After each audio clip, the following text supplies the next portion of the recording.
Para evitar falência, empresas buscam primeiro uma alternativa que é chamada de recuperação judicial. Esse processo permite que as companhias suspendam e renegociem as dívidas com os credores no período que é mais crítico de dificuldades financeiras. No ranking das maiores recuperações judiciais que já aconteceram aqui no país, quem lidera é a Odebrecht, seguida da Oi, Samarco, e lá vem o tema do nosso podcast de hoje, que é Americanas.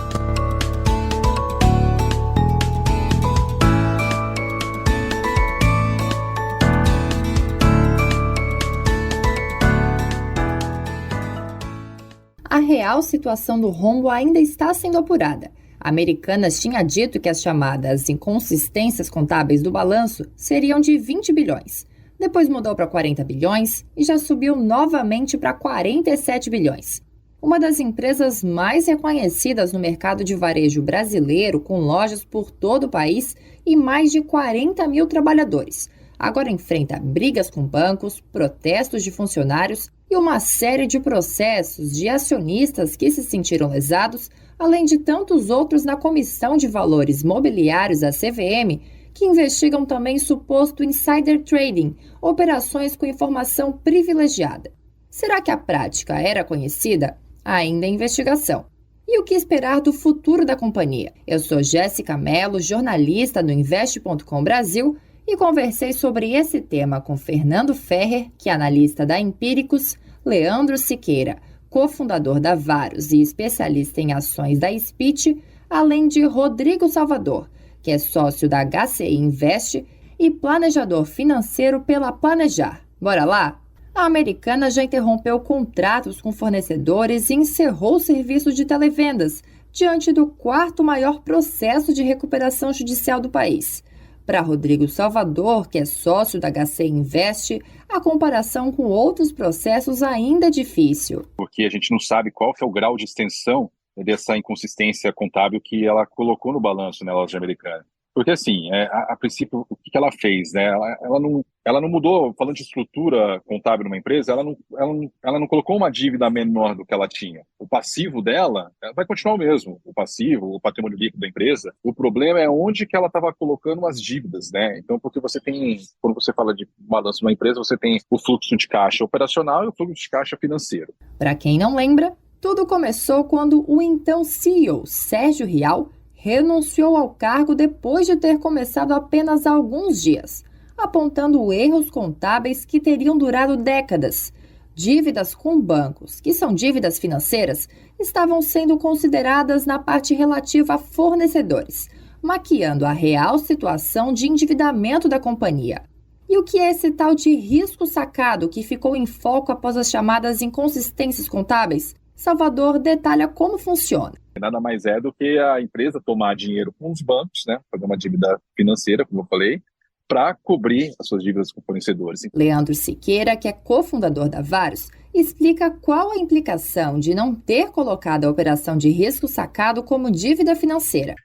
O grande problema de você não colocar a operação de risco sacado como uma dívida financeira é que você acaba subestimando um pouco sua dívida financeira. E isso tem um impacto numas cláusulas chamadas covenants que você tem, que as empresas têm na maioria das debêntures dela. Então é bem comum que quando uma empresa vai fazer uma emissão de debênture, ela coloque uma cláusula dizendo que obriga ela, né, a ter que cumprir com certos indicadores financeiros. Um indicador muito comum é o dívida líquida sobre EBITDA, que basicamente diz que a sua dívida líquida, a quantidade de dívida que você tem, não pode ser superior a uma certa quantidade vezes a geração de caixa que a empresa gera todo ano. A Americanas saiu de índices enquanto passa pelo processo de recuperação judicial e trava uma briga feia com os bancos credores que subiram o tom contra a companhia. A varejista rebateu as acusações e disse, por exemplo, que o BTG teria participação, conivência e culpa na crise. E a treta só aumenta. Fernando Ferrer, que é analista da Empíricos,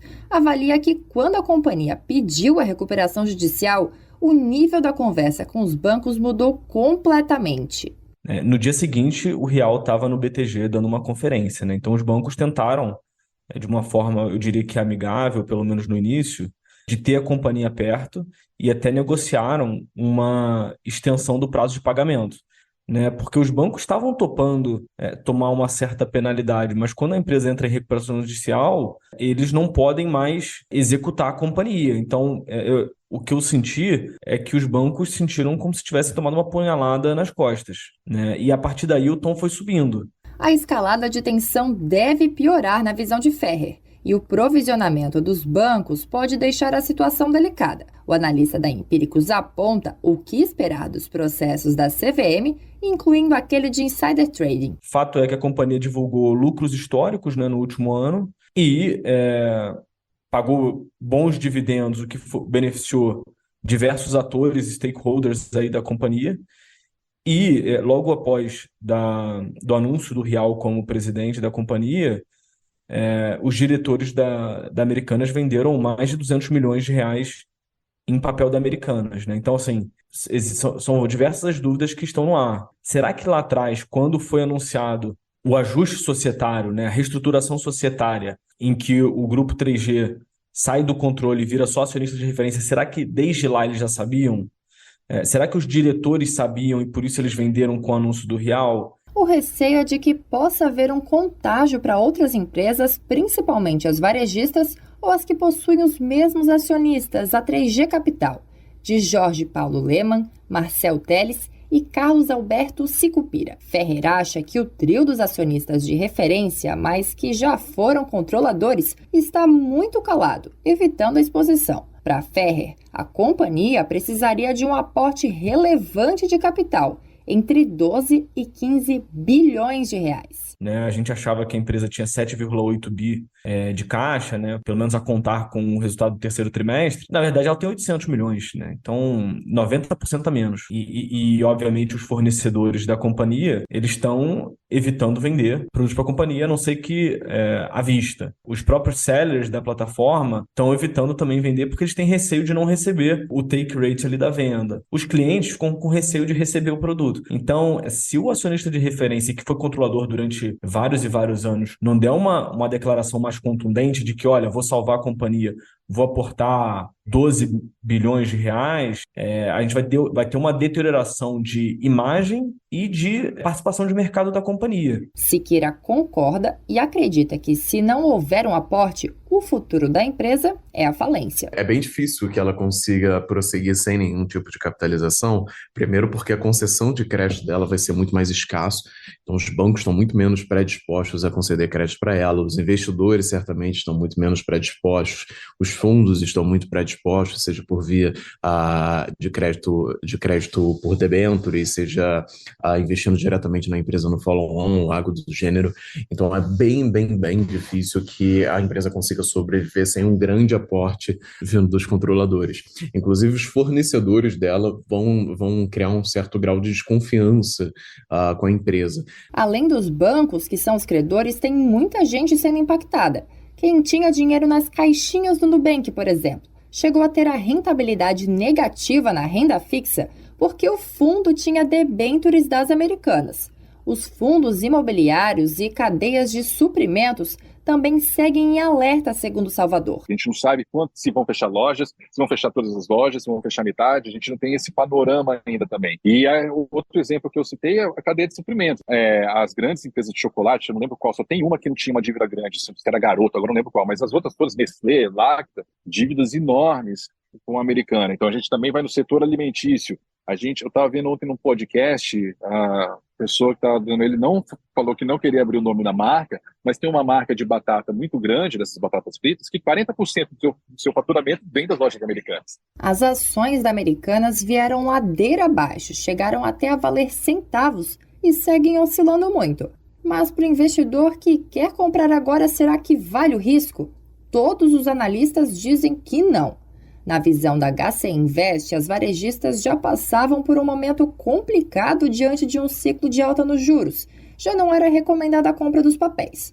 O mesmo vale para a Empíricos, que estava cética quanto às mudanças no comportamento do consumidor depois do fim da pandemia.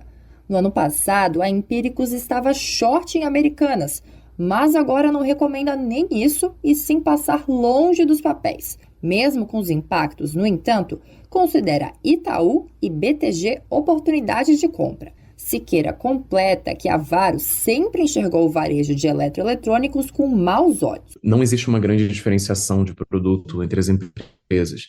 Se você parar para pensar em como você compra uma geladeira, você basicamente joga no Google e aí você vai olhando os modelos, descobre o modelo que você quer e aí você procura a loja que está vendendo esse modelo pelo preço mais barato. É um grande problema, porque significa que vai ganhar a competição quem tiver menor custo de capital, ou seja, quem conseguir pagar menos para conseguir dinheiro. A Amazon e Mercado Livre têm um custo muito baixo. Então, nunca me pareceu que Magazine Luiza, Via Varejo e Americanas tinham acesso a esse dinheiro barato ou tinham qualquer outro diferencial competitivo que fizesse com que elas pudessem sair na frente de um Mercado Livre e de uma Amazon da vida.